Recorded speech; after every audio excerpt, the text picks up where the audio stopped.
Caros ouvintes, este é mais um Unguento do Ogro. Eu sou o professor Felipe e hoje nós vamos tratar de um tema muito importante e caro a nós historiadores profissionais, que representa um obstáculo que deve ser superado quando o debate extravasa os limites da academia e se torna público. O podcast de história de hoje, então, será um podcast de história que versará sobre podcasts de história. É um meta-podcast, então. Tem um caráter bastante teórico.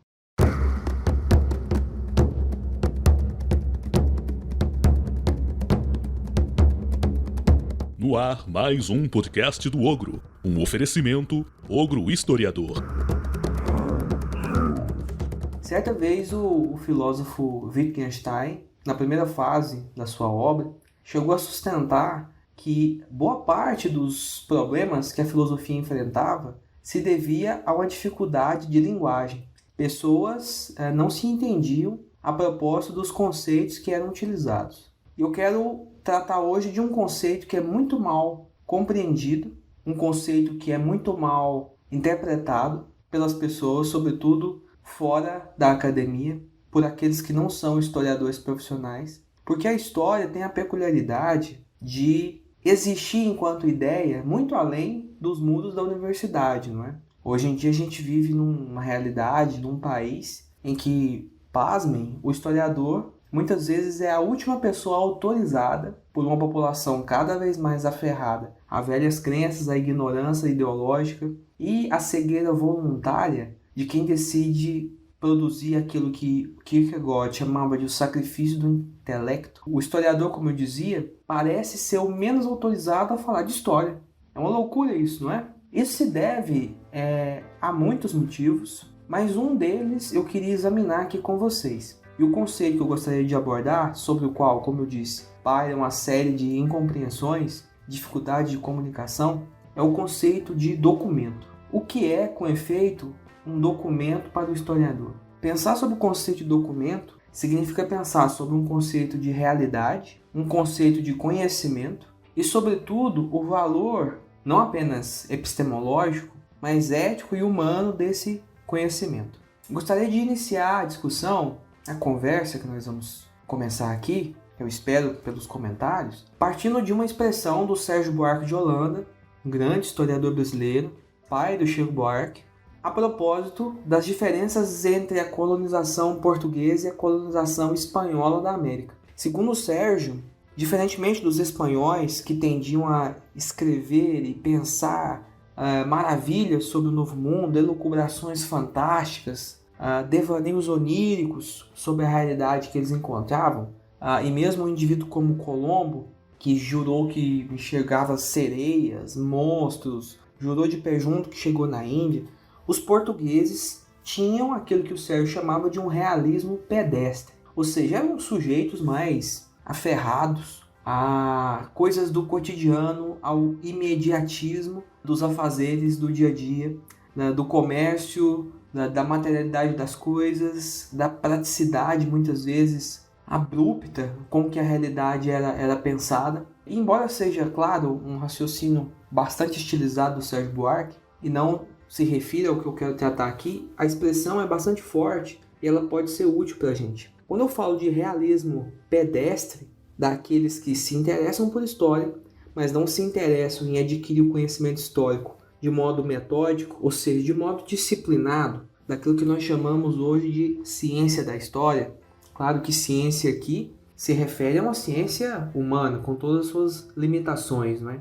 Essas pessoas se movem no interior de um realismo pedestre. Esse realismo pedestre tende a considerar que a história é um conhecimento do passado, que o passado é uma província estanque da realidade, que não pode ser mudado e que a verdade é somente aquilo que pode ser observado diretamente. Pois bem, esse tipo de realismo é totalmente oposto à ideia de realidade que os historiadores compartilham, pelo menos desde os princípios do século XX, muito em função do que os historiadores franceses da chamada Escola dos Annales, entre eles o pai desse projeto que vocês estão acessando, o Mark Bloch, não é? A expressão ogro historiador vem do Mark Bloch. O Mark Bloch combatia esse realismo pedestre, embora ele não chamasse com esse nome, não é? Chamava vulgarmente de positivismo. Pois bem, o Bloch o combatia com um conceito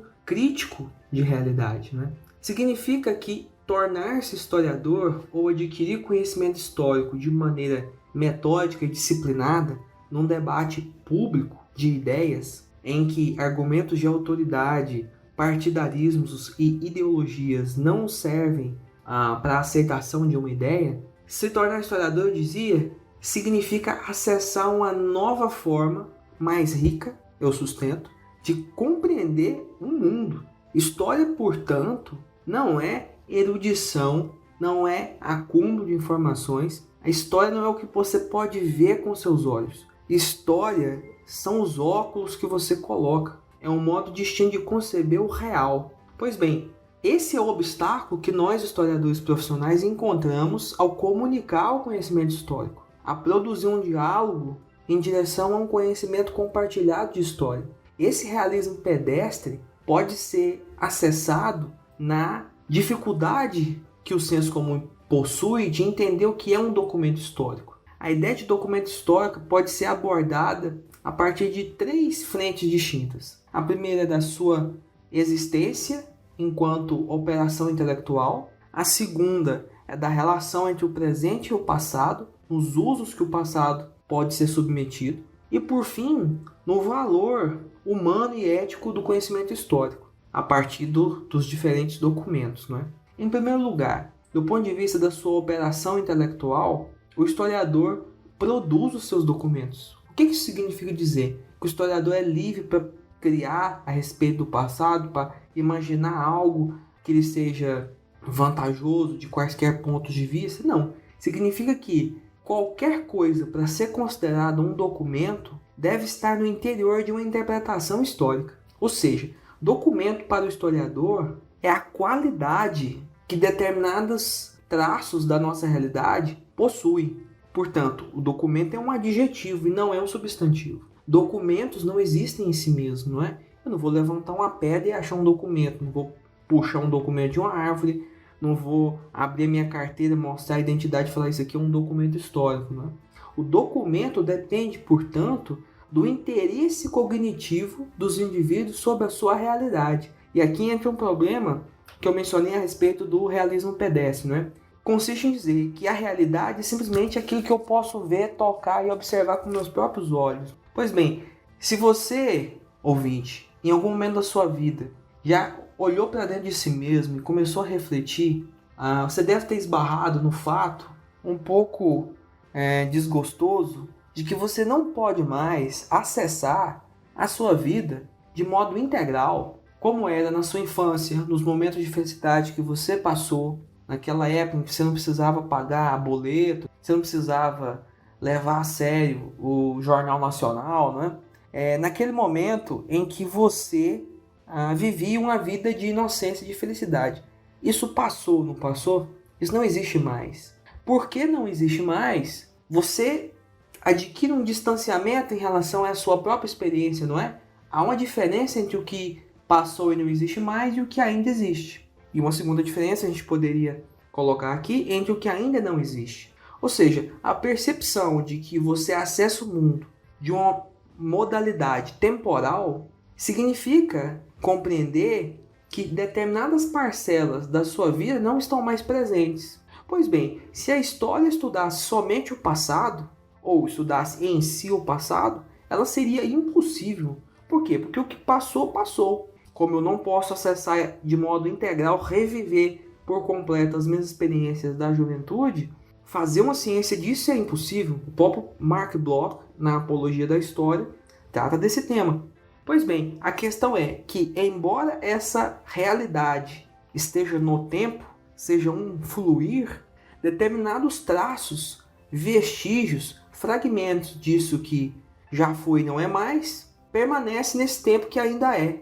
Ou seja, a nossa realidade cotidiana, e não os livros de história, não os museus, não as ideias que você possa formar a respeito do do passado do Brasil, do mundo, enfim, possui, como eu dizia, a nossa realidade presente possui uma dimensão temporal que escapa à imediaticidade do aqui e do agora. A anterioridade de determinados aspectos da nossa realidade presente são indício de que algo existia e não existiu mais. Quando o indivíduo, qualquer que seja ele, mas sobretudo o historiador, olha para esses traços, divisa, distingue, compreende essa anterioridade e assume criticamente que essa porção da realidade nos aponta para algo que não existe mais, ele está transformando determinados aspectos do seu presente em passado. E o que vai mediar essa transformação são esses traços que agora não são mais vestígios, mas documentos. O documento, então, existe a partir de uma interpretação do historiador. Documentos não são coisas em si. Documento não é substantivo, documento é adjetivo. É aquilo, portanto, que o historiador, e quando eu digo historiador, eu me refiro a uma comunidade de pesquisadores, não é? De especialistas. O historiador não trabalha sozinho jamais, como eu disse, é um debate público, mas aquilo em que o historiador ou historiadores conseguem aprender uma temporalidade distinta do aqui e do agora, nós temos, portanto, um documento histórico. Não é?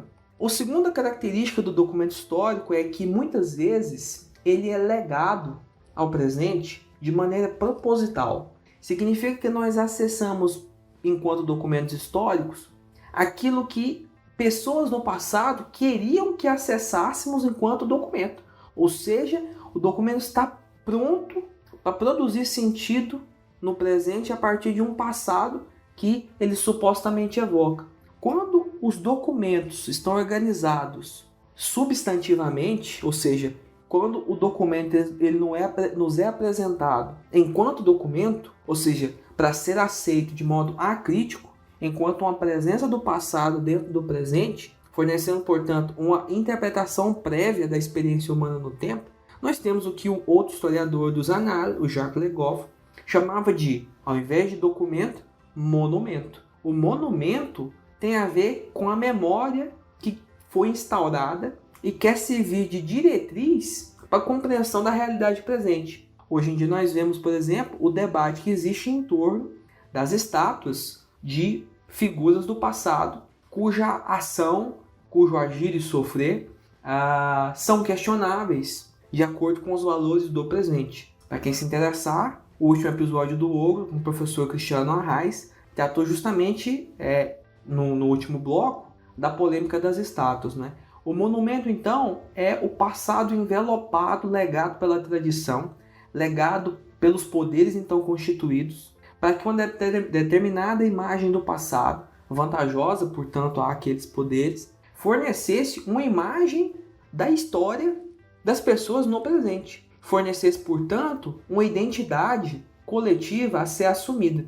O que o historiador faz disso? Sabendo que documenta somente aquilo que o espírito crítico consegue divisar, questionando o que foi legado no tempo presente por um passado, o historiador, por meio de sua interpretação, por meio do debate público com outros historiadores, irá transformar o monumento em documento. Ou seja, vai criticar aquilo que foi legado pela tradição.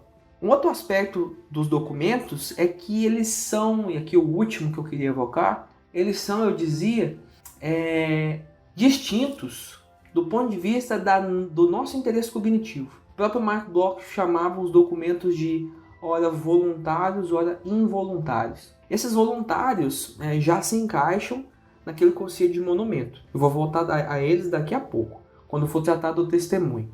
Mas os documentos involuntários são aqueles traços da realidade passada que os homens e as mulheres, claro, quiseram nos legar, e no que eles quiseram nos legaram coisas que não queriam. Ou seja, é aquilo do passado que foi transmitido de modo inconsciente ao presente. E sendo transmitido de modo inconsciente, escapou a intenção de produzir uma imagem para o futuro, ou seja, para o nosso presente. Significa isso que eu consigo acessar, e aqui foi o grande trunfo dos análises, durante todo o século XX, é uma noção de documentação que se impôs, sobretudo para a história social e para a história cultural, de que o que há de mais valioso nas fontes documentais do passado, naqueles vestígios que eu transformo em documento, são justamente aquelas áreas da realidade que os indivíduos não quiseram transmitir e podem transmitir.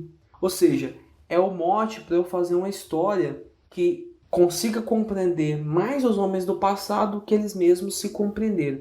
Então, aquilo que escapa à individualidade de cada um, ou seja, atitudes mentais, hábitos sociais, ações de caráter econômico, cultural, traços do cotidiano que as pessoas não pensavam em legar, mas legaram, são uma janela de entrada para uma realidade do passado que não está simplesmente no domínio do monumento, no domínio do que foi legado e, portanto, pode ser produto de uma deliberada manipulação. Então, a crítica dos historiadores é justamente em passar, por meio de uma análise do discurso, por esses monumentos do passado e chegar naquilo que foi indiretamente transmitido, produzindo assim um saber crítico sobre a nossa própria realidade. Todavia, um outro historiador, não é nem historiador, um filósofo, Paul Ricoeur, fala de uma coisa que é interessante e que se afirmou durante o século XX, sobretudo após a Segunda Guerra Mundial, que, para além daqueles monumentos do passado, os testemunhos diretos, legados voluntariamente, incluem memórias traumáticas, testemunhos pessoais sobre eventos limite, como é o caso da Shoah, não é? Do que a gente chama vulgarmente de Holocausto, né? Ou seja, muitos aspectos da realidade dos campos de concentração nazistas só são acessados, só são acessíveis a partir da memória das vítimas que sobreviveram, não é? Aqui é um problema muito grande, porque é o prato cheio para os negacionistas, não é? Significa que eu tenho que aceitar a veracidade daquilo que está sendo testemunhado, sabendo que nenhum testemunho é isento de interesse e a própria memória não é a coisa mais confiável do mundo, não é? Então, quando o historiador fala em documento, gente, diferentemente do que as pessoas imaginam, ele não está se referindo a uma gaveta cheia de papéis. Ele está se referindo à dificílima operação intelectual de produzir um passado dentro do presente de forma crítica, de forma compartilhada, de forma verificável e, portanto, falseável, e de forma concreta. O documento não pode ser simplesmente um traço analógico que, subsistindo no presente, aponte para um passado. O documento possui aquilo que o Paul Ricoeur chamava de a marca do passado. A marca do passado é o que é distinguido pela operação intelectual do historiador. Essa marca do passado, essa anterioridade daquilo que foi e já não é mais, é a ancoragem realista, mas veja, realista de modo crítico, na qual se baseia a história enquanto ciência. Mas essa ancoragem não existe por si mesma, não é? Ela não está aí para ser descoberta. Essa ancoragem depende das perguntas do presente, do debate com outros historiadores e na avaliação ética humana de como esses fragmentos desse tempo que não existe mais devem ser não apenas interpretados, mas não podem ser esquecidos. Pois bem, caros ouvintes, como vocês podem ver, é um assunto complicado que demanda bastante leitura e eu espero ter conseguido esboçar com vocês algumas linhas gerais que eu considero importantes e que são especialmente caras a nós historiadores profissionais. Bom, eu gostaria de deixar como dica de leitura, em primeiro lugar, a Apologia da História, do Mark Bloch. É um livro bastante antigo, mas muito útil, não é?